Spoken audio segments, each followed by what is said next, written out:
What's going on, you guys? Welcome back to the SFS channel. My name is Gavin, and today I've got my NFL Week 8 waiver wire pickups for fantasy football, as well as a preview looking forward into next week and giving you guys all the important takeaways from last week's action. Before I get into today's episode, each and every single one of you guys needs to go down and hit the subscribe button to my channel and turn the bell on so you guys are notified every time I come out with a new episode. You guys have been awesome recently and supporting the channel like crazy, but we need to get that sub count up so I can start giving back to you guys and doing things like giveaways and whatnot so that I can help you guys out by helping me. I love giving you guys my fantasy advice every week, but we need to keep growing this community so I can start giving you guys some cool free stuff like draft guides and such. So make sure to sub to the channel and let's get into the football. Okay, my first guy up, I literally cannot not talk about this player. Antonio Brown obviously signed with the Tampa Bay Buccaneers and added to that already loaded Tampa Bay offensive core. This is relatively old news for fantasy because it happened a few days ago, but if someone for some reason has not went and picked up Antonio Brown off the waiver wires in your league,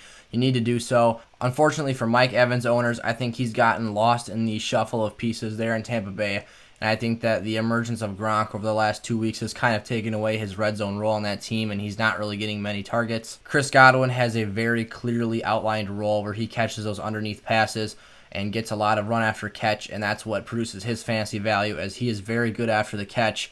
And as is Antonio Brown. Obviously him and Tom Brady are friends. They were together in New England last season, and those guys already have a rapport. So I think Antonio Brown kind of takes over that deep ball territory in this offense, and Antonio Brown has a very nice carved out role for himself as well. This is potentially a league-winning pickup. Antonio Brown could produce wide receiver 1 numbers. It's definitely not out of the question. It's not the first thing I'd expect from him. I would be more cautious and lean towards the wide receiver 2 type category, high-end wide receiver type 2 numbers. But I think that Antonio Brown definitely holds value on the Buccaneers offense and should be rostered in all leagues. The next guy I think you all need to add this week is Jamaal Williams, the Green Bay Packers backup running back to Aaron Jones. I'm a Green Bay Packer fan, so I watch every snap of this team. I've got a pretty good idea of what this team is trying to do. And Matt LaFleur keeps saying that he wants to reduce the amount of touches that Aaron Jones gets and the wear and tear on his body as a result. He's really conservative about Aaron Jones, and he refused to play him this week unless he was 100%. Even when Aaron Jones is on the field, Jamaal Williams still commands a healthy snap count and is honestly at times a very relevant fantasy player because he gets some nice goal line carries, and he's very, very solid in the receiving game as well. So Jamaal Williams, he might not be a starter for the next week's game, but I still think that Matt LaFleur is going to be cautious. He definitely deserves flex consideration next week. And I think Jamaal Williams is a guy who can provide decent value for your lineups. He's a steady 6 to 10 touch per game guy, and like I said, he has a steady role in the receiving game, and he can be a hammer at times as well, so he's got some nice value on the goal line.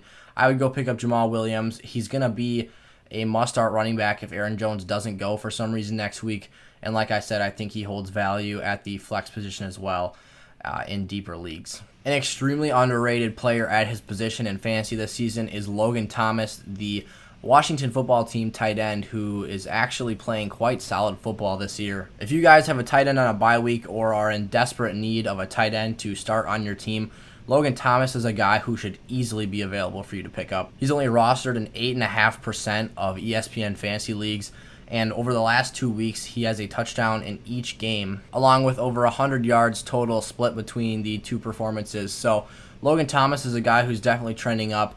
I think that Kyle Allen looks to him as a safety blanket and a nice guy to go to in the red zone with that big size. So Logan Thomas is definitely a valuable asset to fantasy teams and is a really solid tight end if you need a streamer for 1 week. I had Michael Perine on my waiver wire ads video last week, but I think he deserves to be in it again this week. He's still only owned in just barely over 10% of ESPN fantasy leagues, and he actually out-touched Frank Gore for total touches of team offense at the running back position this week. Perine had 13 total touches and some nice added value in the passing game to Frank Gore's 11, and he ended up getting in the end zone as well. Perine's definitely a guy I feel comfortable playing in this flex going forward this season. The Jets are trailing almost always in every game. Obviously, they haven't won yet this year. So when the Jets have to throw and they're down in the game, Perine is definitely the guy to have in your fantasy lineups because Frank Gore doesn't really have that passing volume to work with. Perine is definitely not a league-winning player, but he's a guy who can provide very steady numbers in your lineup and can be a dependable guy to go to in times of need in fantasy. Besides Antonio Brown, this guy might be my favorite player to add off the waivers this week. Cole Beasley has been fantastic this season. Beasley hasn't had a performance with less than 4 catches this season or a fantasy outing with less than 7 half PPR points on a given week. Beasley isn't even owned in 40% of fantasy leagues, and he just had 11 catches and 112 yards this week. Cole Beasley is definitely a dependable player that Josh Allen counts on. He gets a lot of those underneath routes that the Bills go to when Stephon Diggs doesn't have the home run ball available. So Cole Beasley's a guy you need to own on your fantasy team. He has really nice value, and he soaks up a lot of targets. So Cole Beasley is definitely a guy that I'm going after in all fantasy leagues. At the very least, he should be a bottom of the roster stash for your team if you're not starting him. I've actually started him in a 2-flex league for 2 or 3 weeks now, and he's returned great value for me. He's been very productive in my lineup so far. Another decent player I like this week to stash at the bottom of your roster is Curtis Samuel of the Carolina Panthers. Obviously, Robbie Anderson and DJ Moore have kind of emerged as deep threats and home run hitters who make big plays happen for that Carolina offense. But Curtis Samuel has kind of been the Swiss Army knife that does the dirty work. He gets some handoffs out of the backfield, and he kind of does that underneath crossing route type situational plays. Curtis Samuel kind of finally had that breakout performance fantasy owners were waiting for. So if someone happened to by chance drop him in your fantasy league, or if he was already available, make sure to go pick him up and stash him away, because he can return some nice value in weeks where you need a nice player to step in and fill a role of an injured or player on a bye week. Another guy I really like here is Corey Davis. Corey Davis was producing the best numbers of his season, to be quite honest, the first 3 games of the season, and then he had some injuries and he actually got COVID-19, so Corey Davis hasn't been on the field for a couple weeks, but Corey Davis finally came back this week. 6 catches for 35 yards and a touchdown against the Steelers, and he looked really good. Ryan Tannehill was trusting him and A.J. Brown equally, it seemed. I was watching the end of that game, and they were both getting throws in big moments of the game, and both of them delivered. Corey Davis is looking like a legit fantasy player, only owned in 22.3% of ESPN leagues, so go get Corey Davis. He's definitely a guy you can play at wide receiver 2 in your lineups if you need someone there. Definitely a flex caliber player, so Corey Davis definitely has value in fantasy football this season. You guys need to roster him in all of your leagues. Another guy who's been kind of sneaky and under the radar so far this season has been Randall Cobb, who's owned in only 14% of ESPN leagues. Obviously, this is a bit of a deeper league waiver wire pickup, but Randall Cobb shows that he looks to have Deshaun Watson's trust. Obviously, being a Packer fan, I watched that game today, and Deshaun Watson was throwing to Randall Cobb when he got under pressure. He always knew where Cobb was at on the field, and he was able to dump it off to him when he needed to. And Randall Cobb is really good after the catch. He's very shifty.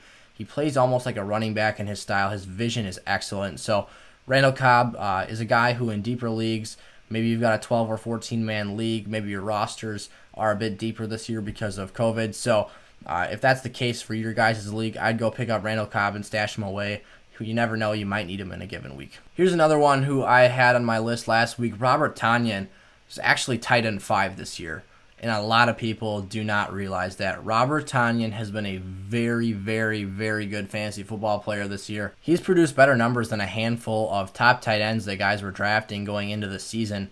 Obviously, probably not very many people drafted Robert Tonyan because they expected Jay Sternberger to be the starter in Green Bay's offense, but Tonyan has filled nicely into that role and taken that to be his own position in the lineup. I think a lot of people will look at his numbers from the last 2 weeks and be shied off of him and consider dropping him again, but I'm here to tell you that would be a mistake. Do not drop Robert Tonyan, and if he's not rostered in your league, go pick him up. Obviously, the majority of Tonyan's production this season came from his 6-catch, 98-yard performance against the Falcons, where he got in the end zone 3 times, but his value in fantasy this season is far more than one very big outlier game in which he boomed extremely heavily in the favor of fantasy owners that week. Right now, while Allen Lazard is out of the lineup for the Packers due to his core muscle injury, Robert Tonyan, in my opinion, with the exception of Aaron Jones, if you want to consider him, or Jamaal Williams pass catchers, Robert Tonyan is Aaron Rodgers' next go-to man after Davante Adams. The Packers really don't have a true wide receiver 2 right now, so the tight end position gets lots of looks from Rodgers. They have lots of trust in Rodgers, or I should say Rodgers has lots of trust in them, and he gets the ball to them quite frequently. I would say Robert Tonyan's stats this week are actually rather modest because Aaron Rodgers gave him a big look in the late second or third quarter of the game on Sunday. And it was a deep ball down the field, would have been a big play. And Robert Tonyan was interfered with, and it kind of killed his fantasy points a little bit. Had he been able to catch that ball fairly, he probably would have tacked on another 25, 30 yards. So Robert Tonyan has very nice value for fantasy owners this season. He's going to get in the end zone more. And until Allen Lazard is back in the lineup, his value is really not threatened. His target share isn't threatened at all. And I think that Robert Tonyan is a must-own for fantasy owners this season. This next guy here is Teddy Bridgewater, and he's a guy for me for QB-needy teams. You guys need to go out and get him. He's owned in less than half of ESPN leagues this year, only 43%, I believe. And he's shown that the one weakness in his game that I would say he had coming into this year, he is actually fixed. I think that in the past, Teddy Bridgewater was hesitant to throw the deep ball, but that was changed this season. He's shown that he can sling it to Robbie Anderson and DJ Moore. DJ Moore had a 73-yard touchdown, I believe, and Teddy Bridgewater winded up and uncorked a missile down the field, and DJ Moore hauled it in and had a huge score. So Teddy Bridgewater has showed that he can add some flash into his game. He can add some explosion. He's got the weapons to do it, and I think that for guys who need a QB on their team, say Dak Prescott was your quarterback and that injury killed your team, Teddy Bridgewater is a guy you can go to and rely on. So Teddy B, go pick him up. This one's a bit of a more extreme case, but if you guys are really, really desperate at quarterback, go and get Tua. Next to nobody in fantasy football this year owns Tua right now. I think that his numbers spiked up quite a bit this past week after he was named the starter, but 20% of leagues is all that Tua Tagovailoa is owned in for fantasy football this season, so go pick him up this week. He's got really nice potential. Preston Williams and Devontae Parker, Mike Gesicki, those are very solid options. Myles Gaskin has shown that he can produce as well. So Tua's got some stuff to work with. I think that if he is truly that franchise quarterback, that franchise changer, Tua's going to make it work with those guys. And I think that he's a guy who could be really nice in bye weeks for other quarterbacks and a nice fill-in player for your lineups. This is another situational pickup for me, but if you guys have Devin Singletary in your fantasy leagues, you guys need to go out and pick up Zack Moss. Singletary is a guy who I was low on in the draft because I just saw his upside being very limited. But obviously we're into the season now. Someone in your league has to have Singletary on their roster. And Zack Moss actually outtouched Singletary this week against the Jets. So if you guys are looking for an insurance policy, if you've got Singletary, get Zack Moss because right now I'd be kind of worried about him. And I think that Zack Moss has higher touchdown upside because of his size. He'll probably get the goal line carries, as well as, obviously, I just said he had more volume this week. So if Devin Singletary starts to continue to trend downwards, Zack Moss is the guy you need to have on your team, and hopefully he can produce some value for your guys' lineup if Singletary loses some value. My last waiver wire pickup for this week is Jalen Reagor. He's a guy who actually got hurt and was placed on the IR in the early parts of the season. Obviously, Philly's wide receiver core has been very dinged up this year, so Jalen Reagor is actually expected to return within the next week or so here, maybe 2 weeks. Go snatch him up while you can. He was productive while he was in the lineup for Carson Wentz.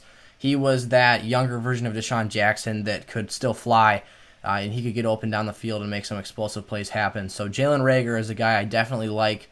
He's got some flex or even wide receiver 2 value when he's got nice matchups down the stretch of the season here. So Jalen Reagor, I would go pick him up if you can afford to hold him on your team for a couple of weeks if he's still out for that amount of time. I think it's worth it. So Jalen Reagor is a go for me. All right, so now that my waiver wire pickups are finished for Week 8, I'm going to get into sort of a preview and let you guys in on some major takeaways I had from this week, NFL Week 7's action here. So I'm going to start off by introducing you guys to the new starting quarterback for the Dallas Cowboys. Ben D, we're going to call him. I don't even want to try and say that name. I didn't watch the Cowboys game because I just thought it was going to be an ugly game, and I wasn't really interested in how things were going to go in this game. But the first thing I'm going to tell you here is to sell all of your investments into the Dallas offensive stock market. I don't care if it's Ezekiel Elliott, Amari Cooper, CeeDee Lamb. Andy Dalton's got a concussion, so he's out now, but he probably was getting dropped even after only a week of starting because he was just terrible in his first start against the Cardinals. I'm trying to get whatever value I can right now for Dallas offensive players. It's an absolute disaster in Dallas right now. That offense is trending down, And I know that their defense is awful. I know some of you guys are going to tell me I want to keep the wide receivers on my team because they're bad, so they're going to have to keep throwing the football. But this guy is your starting quarterback right now, and can you really depend on him to distribute the ball to your guys? I loved CeeDee Lamb. I've been a guy who's reaped the rewards of Amari Cooper in the past. I really like some of those guys in that Dallas offense, but it's just not going to be the same as it was. It was already significantly worse with Andy Dalton than it was under Dak Prescott, and Ben D here is probably not going to be an improvement from either of those two. So for that reason, I think you guys need to move off your Cowboys and try to get some value in return, because they're going to kill your teams. They're going to send your rosters in a downward spiral. You guys need to find other options that are not on the Dallas Cowboys. Call me crazy, you heard it here first, but I actually think that Colin Kaepernick could be a very legitimate free agent pickup for the Dallas Cowboys. If Andy Dalton misses an extensive period of time here, Cap could be in the mix for Dallas. Obviously, this is just speculation. I've heard nothing to this point that indicates that they would do so. But I think that the only reason that they would bring him in at this point in the season is because of the mass injuries they've had at the position. But honestly, I don't even think that if Cap comes to the Cowboys, they have that much of an uptick in production just because he's been out of the league for so long. But just a little bit of a hot take here I wanted to toss in before I got to my next piece of advice here. All right, now moving on from the Dallas Cowboys offensive struggles, I had to touch on DeAndre Swift in today's video. A couple commenters in last week's videos asked if I think that DeAndre Swift is trustworthy, and I told them that I wanted to see one more week of solid production, and then I would feel comfortable trusting Swift in my starting lineup. Swift did just that, 13 total touches, he got in the end zone. DeAndre Swift, in an actually somewhat ugly ground game performance for the Detroit Lions, still managed to find value in his offense, and he produced for fantasy lineups. The Detroit running game did almost nothing in the second half against the Falcons, so the fact that DeAndre Swift still produced the solid numbers that he did gives me extreme faith. DeAndre Swift deserves at least flex level consideration, and for RB needy teams, he can even be penciled into your RB2 slot. DeAndre Swift coming into this season was a guy who I thought could have extremely high production value in the passing game, and I thought that he could be a very efficient runner as well. Obviously, I did not see Adrian Peterson being in this backfield with him, and I saw him competing against Kerryon Johnson for touches. But Kerryon Johnson right now is pretty much out of the mix. No touches yesterday. Kerryon Johnson is the odd man out in Detroit, and DeAndre Swift looks like the running back to own in Detroit's backfield. Adrian Peterson still holds some solid value in standard leagues because of his touchdown value, but DeAndre Swift is by far the more versatile weapon. He's their passing game guy, and he's very efficient as well. So DeAndre Swift officially has my approval. He has arrived in fantasy football, and he should be started in your lineups moving forward. Another one of my rookie running backs who has arrived for me in fantasy and is officially one of my trusted players that you guys can depend on in your starting lineups is Antonio Gibson for the Washington football team. I went into last week with him on my must-start list. I said that Washington was going to have one of their most solid offensive productions of the season against the Dallas Cowboys this week. Gibson put up one heck of a stat line. He put up 20 carries for 128 yards and a score, and he didn't even catch one football against Dallas. Gibson looked phenomenal. He's very versatile. He has some explosion, and he looked really, really good against the Cowboys. Obviously, their defense is atrocious, but Gibson can catch the football very well. So Gibby is a guy who I really like moving forward this season. If he's got a good matchup, start him in your lineup. He's a very solid RB2, and I think he's a guy who can win you some weeks. Boston Scott's another guy I think we need to keep our eye on in fantasy this year. Miles Sanders obviously is the bell cow in that backfield when he's healthy and on the field, but Boston Scott's definitely a guy worth rostering. Miles Sanders has some issues with tweaking things in his legs and whatnot, so if Miles Sanders misses any time whatsoever at any point in the season, Boston Scott's a guy you can depend on. He just makes plays. He's not the most flashy guy. He's not the most talented player, but Boston Scott is definitely a fantasy-relevant player when he has the opportunity to start for the Eagles. Another guy who's earned my trust going forward and a guy I really like the rest of the stretch of the way for fantasy is Travis Fulgham. He looks like the best Eagles receiver right now. Like I've said, the Eagles are injury decimated. Deshaun Jackson looks to be out for 3 to 4 weeks with the ankle sprain, so Travis Fulgham is going to be in the starting lineup for the foreseeable future, it looks like. I think that Reagor will be back in a couple weeks, but Fulgham will still keep that starting job. Greg Ward is still a starter on that team. He's solid. But then Jeffrey is supposed to try and make his return to the field here in a week or two. So I think that Jeffrey is obviously not a shoo-in to remain healthy. He's had terrible issues with injuries the last 2 years. So Travis Fulgham, for me, has my trust. I think that he's produced enough to maintain that starting role on the Eagles lineup and earn Carson Wentz's targets. So Travis Fulgham, for me, for the foreseeable future, is a go.